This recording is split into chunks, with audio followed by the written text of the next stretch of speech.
Morning, committee. We're going to go ahead and get started. We have a full schedule for today. Committee, I would tell you there's going to be two handouts, one from Eddie, and it is a proposal or an idea for what the revenue neutral rate letter would look like going out this year from local governments. Committee, I'd like you to take a look at that. We may want to have some input to that. Also, Dylan will be coming up with a handout. He is going to hand out the budget for tomorrow's committee meeting so that you have it in advance and are able to look that over. Committee, are there any requests for bill introductions? Senator Holland. Thank you, Madam Chair. 22 RS 2944, the Delivery Service Liability Act. This actually has nothing to do with taxation, but because of the snow days last week, I wasn't able to get introduced through a non-exempt committee, so that's why I'm going to bring it to the committee. Thank you. Committee, are there any questions? Any objections? Seeing none, we'll make the request for the bill introduction. You're welcome. Are there any other requests for bill introductions? Committee, oh, yeah, Marley, I'm sorry. My C's and my M's are going together today. Welcome to the committee. Thank you, Madam Chair, members of the committee. I'm Marley Carpenter with the Kansas Society of CPAs. I'd like to request a committee bill 22 RS 2823 regarding income tax, the State and Local Tax Parity Act, allowing pass-through entities to elect and pay state income tax at the entity level. Thank you, Marley. Committee, any questions? Any objection? We'll make the request. Thank you very much. Committee, I have a couple of bill requests. One of them is Safe Seniors in health or property tax. The number's RS 32562. Expanding the Safe Senior program. Are there any questions? Any objection? Seeing none, we'll make the request. Committee, we've had this bill, it's been a few years, but I'm going to try it again. It would allow businesses to keep a portion of sales tax that they collect. Any questions? Any objection? Seeing none, we'll make the request. The final request, committee, would be for a resolution that was a result of the interim committee, tax committee that met. Any questions? Any objection? We'll make the request. Thank you, committee. We'll move on to the hearing on House Bill 2316. Amelia, will you give us an overview?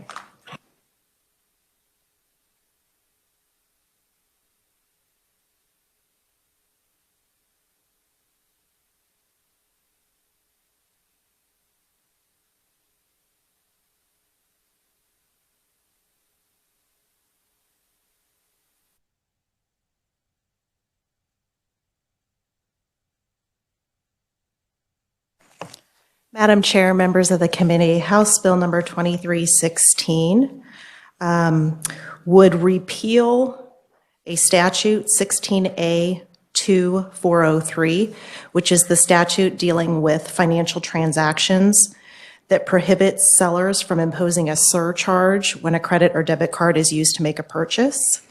If you look at the memo that actually Adam Siebers of our office prepared and submitted for you today, on the second page, there's actually a copy of that statute so you can see what is being repealed because it doesn't, the contents of the statute don't appear in the bill. The remaining sections of the bill, so what would happen is repealing this statute would allow for the imposition of a surcharge by sellers.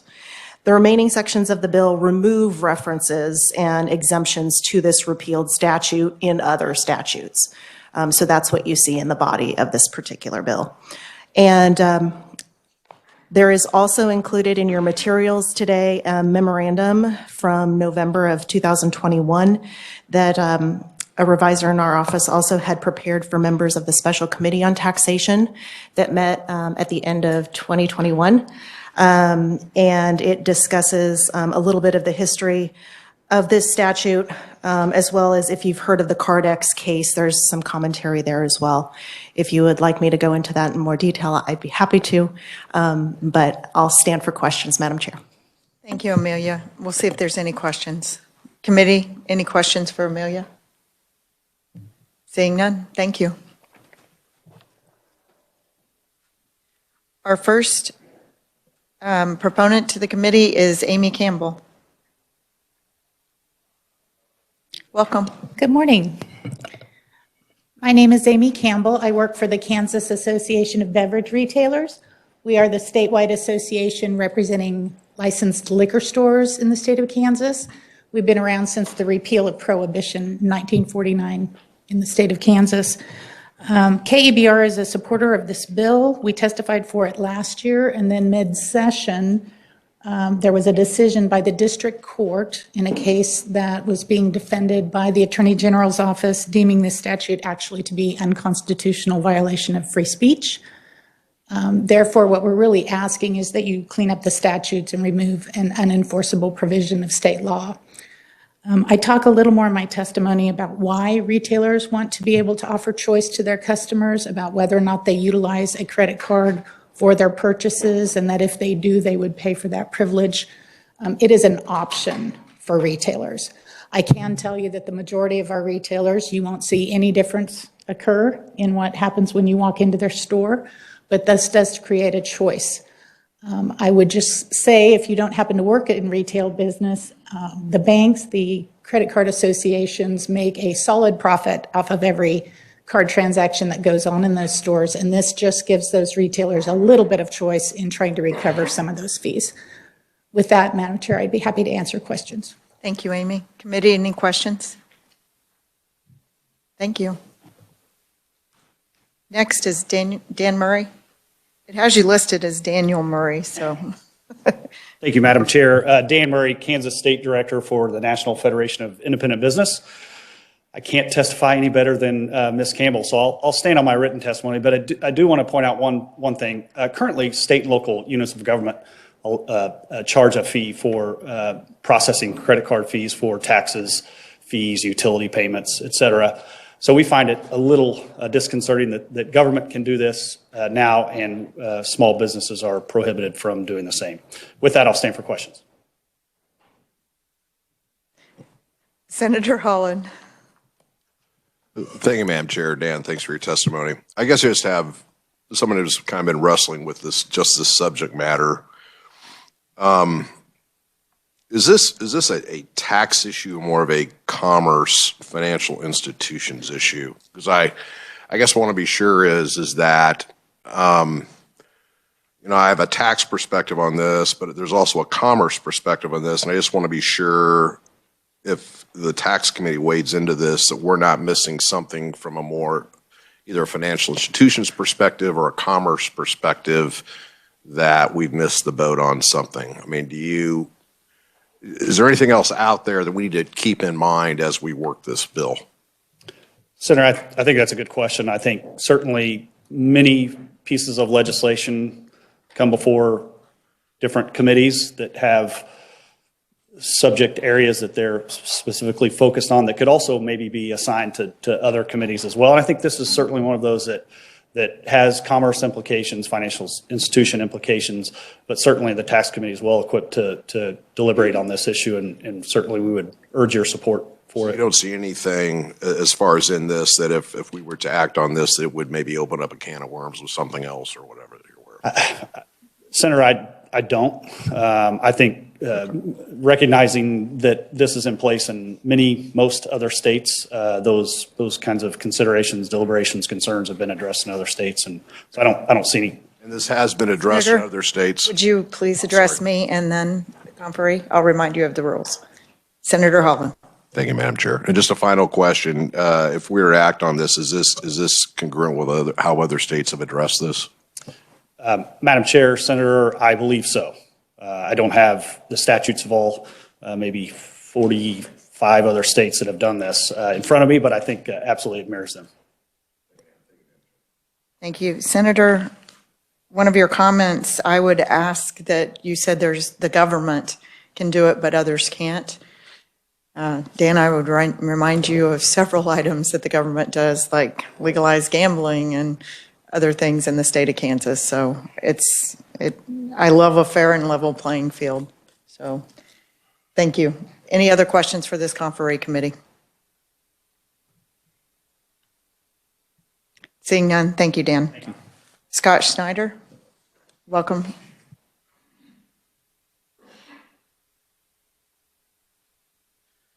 Thank you, Madam Chair. Scott Schneider with the Kansas Restaurant Hospitality Association.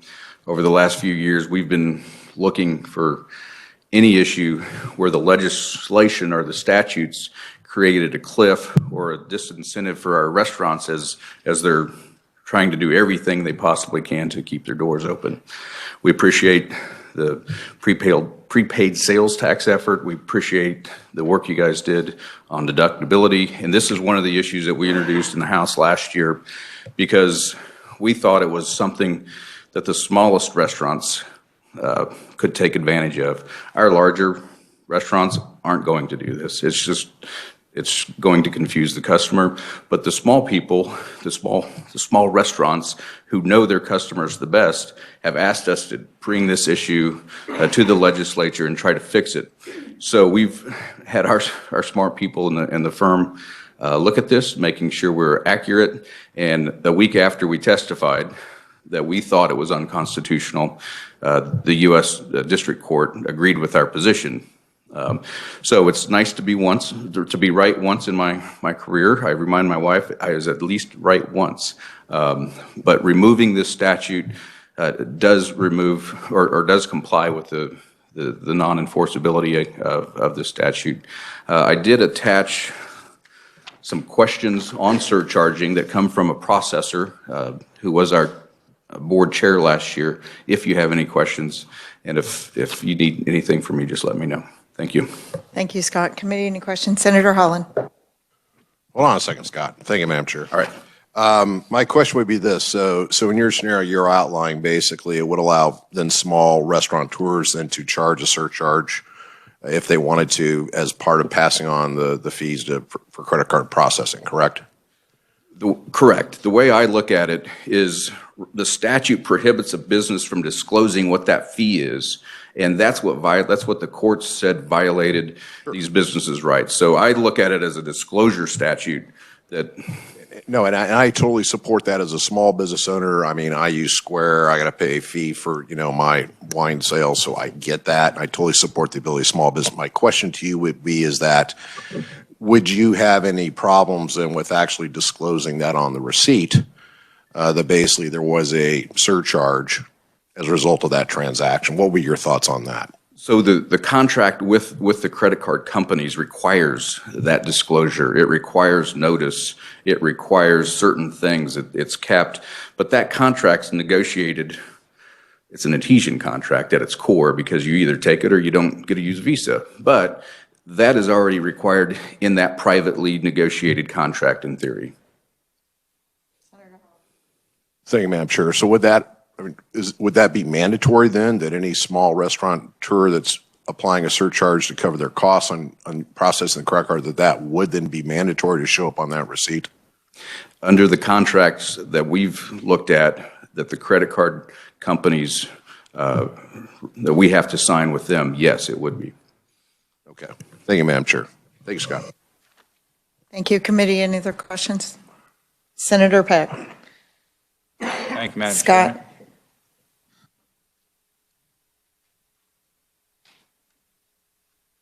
I thought maybe the conferee was fearful of the questions that I might ask. I'm always fearful of the questions. The industry Q&A on surcharging that's on the back of your testimony, the top bullet points, are those just statements of fact? I would, because when it says Q&A, I was looking for questions, and I do see some questions down below, but are the bullet points statements of fact? Those statements are from the credit card processor, as those are within side of the credit card contracts, and those are factual to these contracts that were signed. This issue has been litigated across the country. There's been multiple consent agreements, basically, and within these consent agreements, these terms are what the industry and the credit card companies have consented to require. So that's where that information comes from. Thank you, Madam Chairman. Any other questions? Senator Clays. Thank you, Madam Chair. Reading through the bill, it doesn't give a lot of information about exactly what it functionally does. So when someone is allowed to place a surcharge on, does it have to have a one-to-one correlation to the actual fee being charged by the credit card company? Or could I just charge 15% and say, well, that's my handling fee for grabbing your card and swiping it, et cetera? So there is a statement on what's a convenience fee and what's a surcharge. There is a difference. If you're going to just charge somebody a fee that has no relation to that credit transaction, the nature of that fee is going to be totally different and subject to our other existing laws. So I suppose you could do that. You could also raise your price. It's a competitive marketplace in whatever widget you're selling. So there's multiple ways to do that. But I think what you're driving at is what's the difference between a surcharge, disclosing what that fee is versus a convenience fee. And I do have a little statement on that. So there is a difference. Senator Clays. Thank you, Madam Chair. So I guess you're saying that if it's at least somewhere tangentially related, it's fine. But if Amex is charging 4% and Visa is charging 2.25, I don't necessarily have any limitation on only passing through the Visa charge or the Amex charge. I can just set that fee, right? I could say it's 5%. You could charge a convenience fee for anything you want. We're all in a position we can either win or lose based on our business decisions. So you can raise your prices, you can lower your prices. There is some flexibility in managing your business, but what you're obligated to do with regard to the credit card transaction is to disclose what that specific fee is. I don't feel like I'm answering your question, but you're asking, can you just charge whatever you want and call it a convenience fee, basically? And I say yes, but that's your decision. What we want with regard to the specific credit card fee is what we've already agreed to and what's in our contracts. Right. Thank you, Scott. Thank you, Madam Chair. Thank you. Committee, next conferee is Eric Stafford. Welcome, Eric. Thank you, Madam Chair and members of the committee. Eric Stafford, Vice President of Government Affairs with the Kansas Chamber. Appreciate the opportunity to testify in support of House Bill 2316, highlighting some other areas, or another area that hasn't necessarily been discussed yet. In our written testimony, we comment about how, based on some previous questions, on what the impact would be, any unknowns if this were to pass. Basically, with the Supreme Court decision out there, the Oklahoma Attorney General issued an opinion saying that their statute's unenforceable.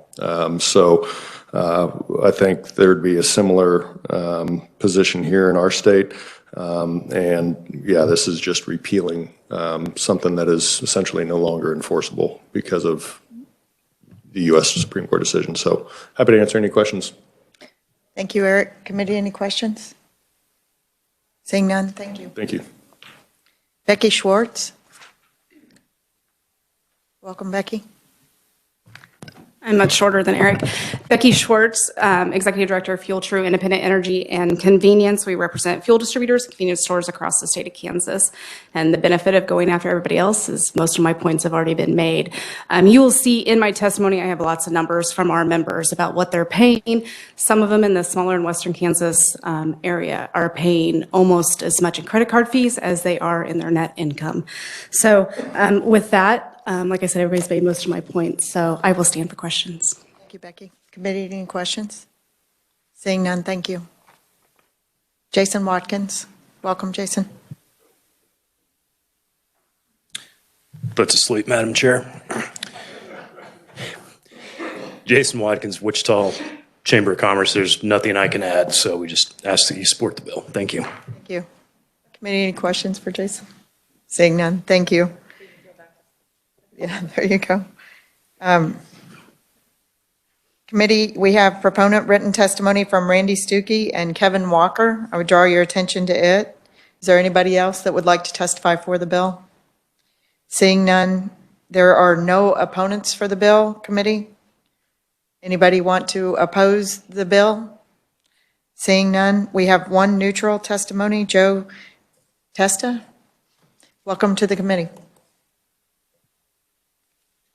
Thank you, Madam Chair, members of the committee. I'm Joe Testa with American Express.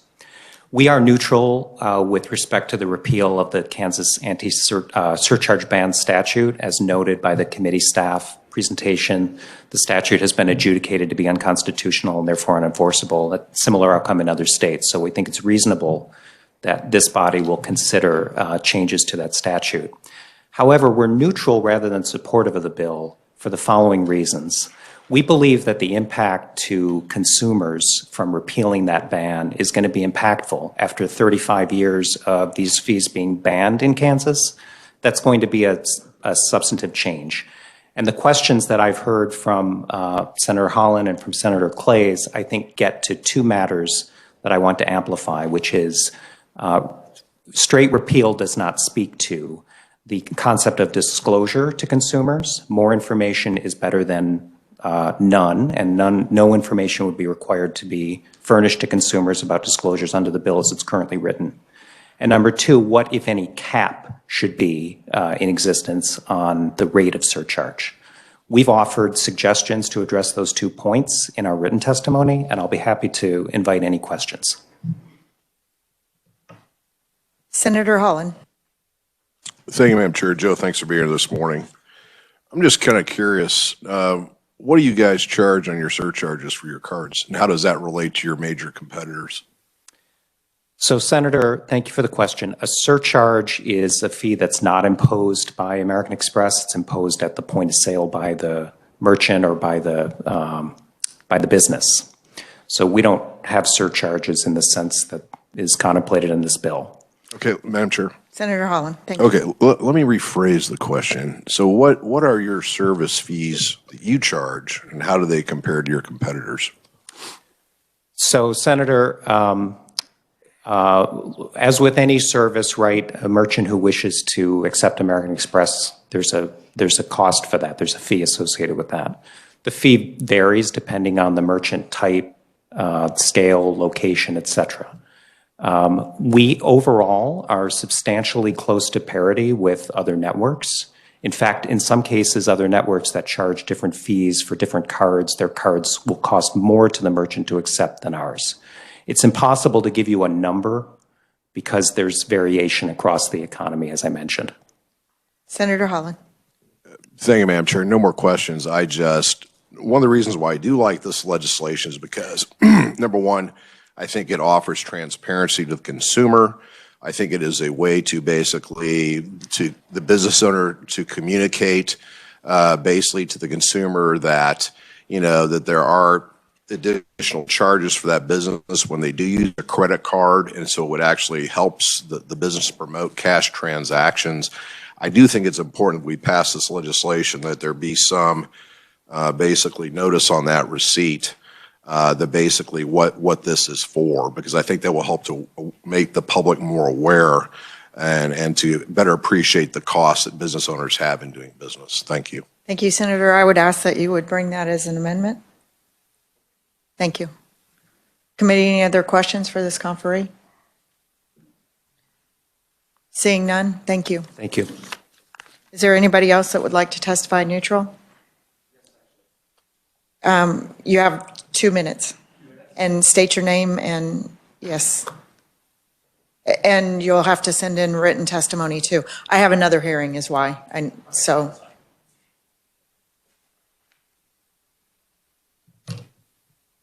This is on, right? Okay. Sorry. Madam Chair, members of the committee, my name is Matt Shoger. I'm a staff attorney with the Office of the State Bank Commissioner. I apologize for not submitting written testimony in advance. The Office of the State Bank Commissioner is neutral regarding this bill. We are the agency that is responsible for enforcing the Uniform Consumer Credit Code, and the surcharge ban happens to be within the Uniform Consumer Credit Code. I just wanted to make myself available for questions if the committee has those. In interest of time, I will put the rest of my written testimony. That would be great if you would supply written testimony. Send it to John, and we'll get it distributed. In committee, I would ask if there's any questions of this conferee. I appreciate you speaking up. Thank you. We look forward to the rest of your testimony. Thank you, Madam Chair. Any other? Seeing none, thank you. Senator Holland. I want to make a comment before we close the hearing, Madam Chair. Is it appropriate now? This is a question for research, but this reminds me of TDDs, I believe are called Transportation Development Districts. And on those TDDs, basically, it's an additional premium, I believe, that businesses, entities within that TDD can basically charge and pass on to the consumer. And we have another situation, I know, where basically those surcharges specifically dedicated for the TTD, they're not required to be communicated to the consumer. And so I just think it's another opportunity once again and keep in mind, a TDD is a governmental entity technically. So if we want to have a level playing field and we want to have disclosure, let's be sure that our businesses have the same disclosure requirements that our government entities do and vice versa. Thank you, Madam Chair. Thank you, Senator. Thank you, committee. We'll close the hearing on House Bill 2316. Committee, we're going to open the hearing on Senate Bill 359. Amelia, thank you.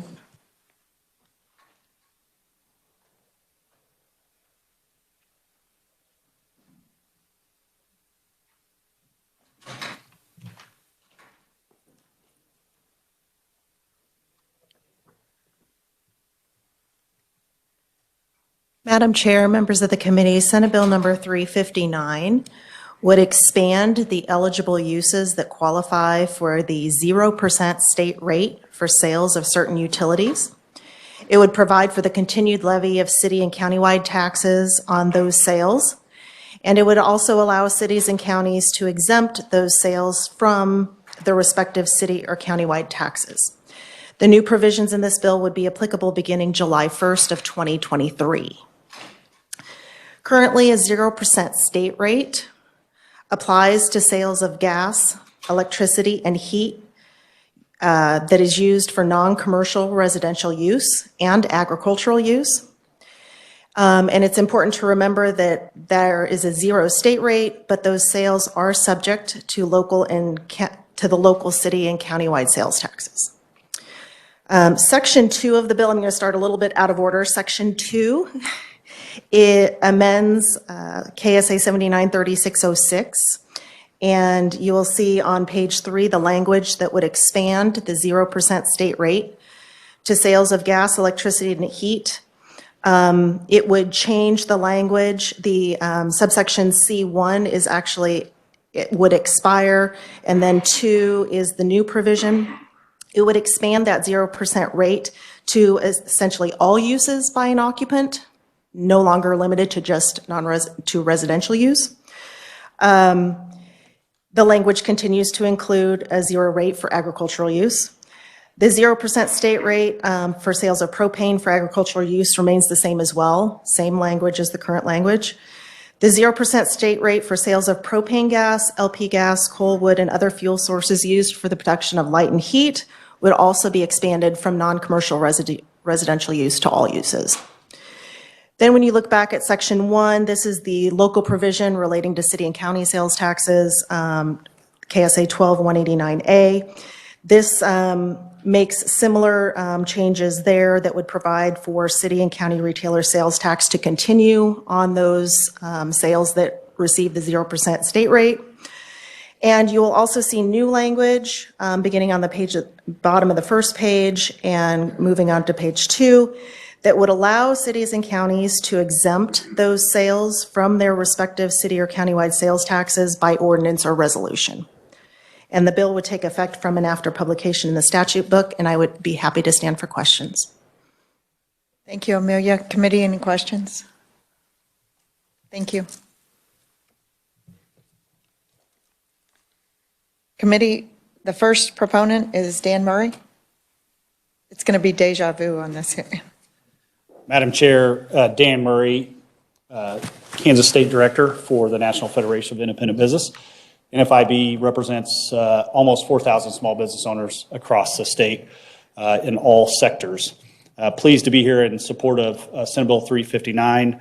I think it's a pretty straightforward bill. I just want to point out that tax compliance, tax complexity, paying taxes, as you might imagine, remain as a significant problem for small business owners.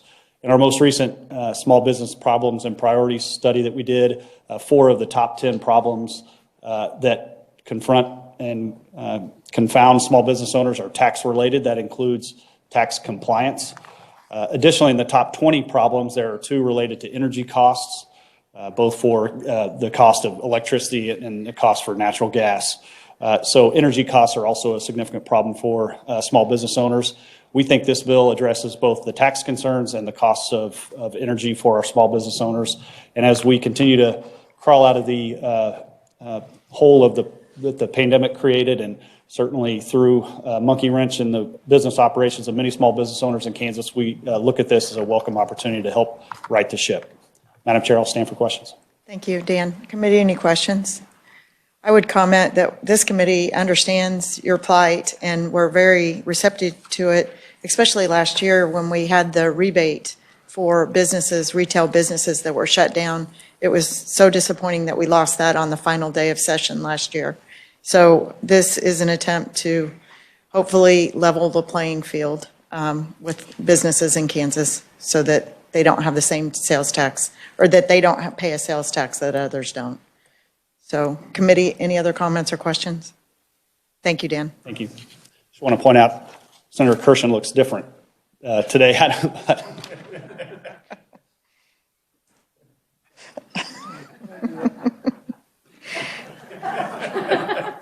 Paul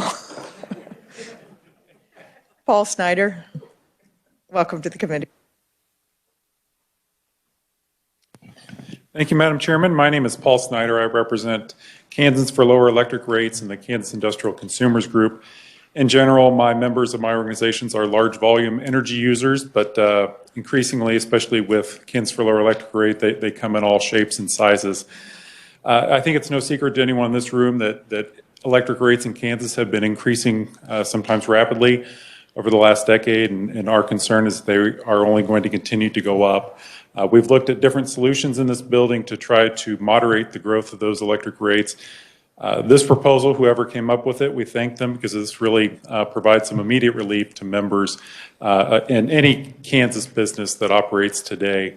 Our members, many of our members do enjoy or take advantage of the manufacturing exemption that's already built into the law, and so they don't pay sales tax on some of their manufacturing expenses, but they all have sizable loads that are subject to the tax. So it would be an immediate benefit to not only our members, but tens of thousands of Kansas businesses.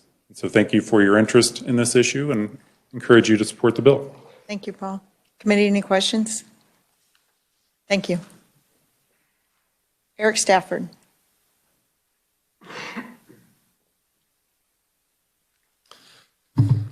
Excuse me. Good morning, Madam Chair and members of the committee. Eric Stafford, Vice President of Government Affairs with the Kansas Chamber. Appreciate the opportunity to testify in support of Senate Bill 359. You know, we've had testimony. You had testimony last week on food sales tax and the impact to Kansans because we have the 8th, 9th highest state local sales tax burden in the nation. Same can be said for businesses. Obviously, not trying to make the comparison on what's more important between utilities for the businesses or food. I mean, food is essential, you know, so don't take that comment out of context. But overall, that sales tax burden for utility costs, which are higher, have gone up in recent years. There's been efforts by the legislature to try to address those. It is a pass-through cost to consumers and customers, but not every business has the luxury of being able to fully pass that on. They're eating the cost of the sales tax on their utilities, especially on the commercial industrial side where they're high energy usage. So this is definitely a bill that would have a positive impact on the business community in the state. Again, I'll close just by saying, whether it's this proposal or any other proposal, again, consider just overall reduction of the sales tax rate as well as you guys look at doing something on taxes. Again, broadening the base, lowering the rates is something that's repeated over and over and over. And I know it's been a priority for this committee to look at. But that said, happy to support Senate Bill 359 and answer any questions at the appropriate time. Thank you, Eric. Senator Holland. Thank you, Madam Chair. I have a question for Eric. So Eric, just to kind of put this before you, and maybe, I know Senate FIB is not testifying on this at least, but I'd just like to have the business community's thoughts. Everything's a priority as far as tax policy, right? And so my question would be how does this rank, say, if you were to just say lop off $50 million in corporate income tax cuts versus providing this type of relief, it's about relatively the same fiscal ballpark the way I see it. Mm-hmm. What would be the business community's preference for both large and small businesses? Would you care to opine on what would be a preference on that? Would be a preference. I think what we've said before on the food sales tax testimony, both on the House and Senate side, and sorry I couldn't be here last week in person for that one, but the better economic growth strategy is lowering the overall rate versus targeted sales tax exemption or tax credits. So I think that'd probably be the preference. I'd say specific to this piece or proposal that, lowering the corporate rate doesn't benefit every business. This one would. So there's pros and cons to each. So if you look at lowering personal income tax, corporate income tax, sales tax rates, a little bit on all of them would benefit everybody. So it's just a matter of the level of appetite on what the legislature wants to do this year in terms of taxes. But obviously, same with food sales tax. We're not opposed to it. We're not, trying to say that's a bad idea. What would result in better growth is an overall reduction of rates. If you're asking us to choose between this one and lowering the corporate rate, I think we'll let the wisdom of the legislature decide what the best policy is. Thank you, Eric. Thank you, Madam Chair. Thank you, committee. Jason Watkins? I was debating about commenting. The House is going to run this amendment today on the floor, so the legislature is wise. Thank you, Madam Chair. Jason Watkins, Wichita Regional Chamber of Commerce. There's nothing like writing your testimony and then having somebody like Mr. Snyder get up and say that manufacturing is already exempt, and that's basically what you based your testimony on. So apologize for being unaware of that. However, in talking to some of our members, not everything that a manufacturing plant uses electricity for is exempt. So we do see this as a competitiveness issue, almost in terms of a jobs bill. Anything you can do to lower cost in the state of Kansas makes us more competitive. And as I've talked many times about the number of firms and the types of firms that we have in South Central Kansas, we're glad that Wichita is home, that Kansas is home to these firms. But they're not just in Kansas, they're in other states.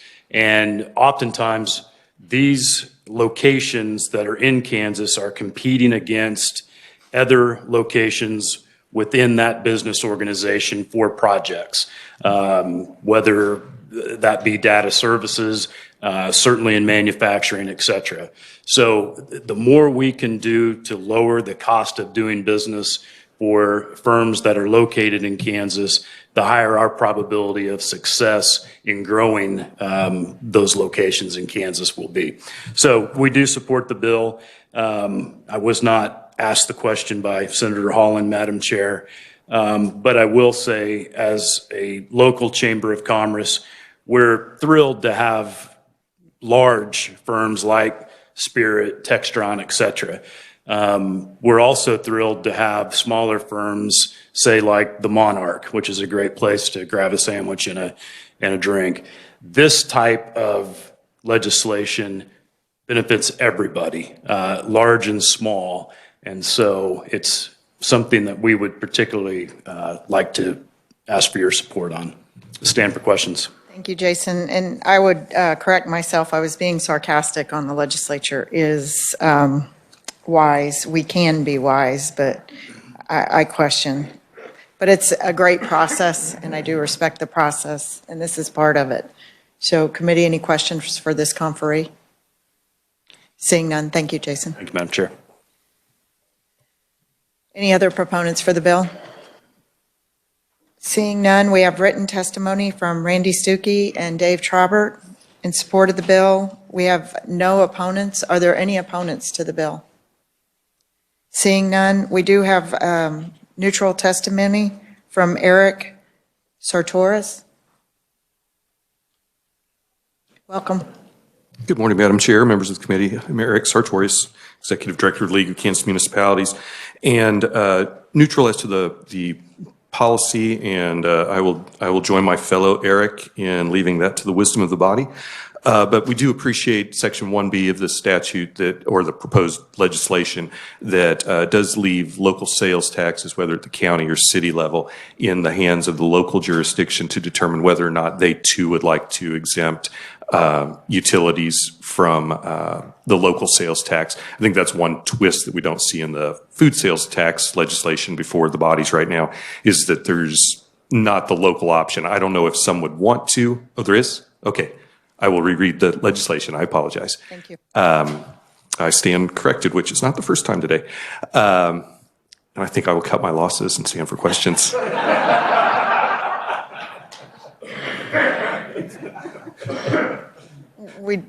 Thank you, committee. Any other questions or any questions for this conferee? Seeing none. Thank you, Madam Chair. Eric. Is there anybody else that would like to testify neutral? Seeing none, I'd bring your attention to Jerry Farley, the president of Washburn's testimony committee. Any other comments on the bill? Seeing none, we'll close the hearing on Senate Bill 359. Committee, thank you for your work today. Is there any other business to be brought before the committee? Seeing none, we're adjourned. Thank you.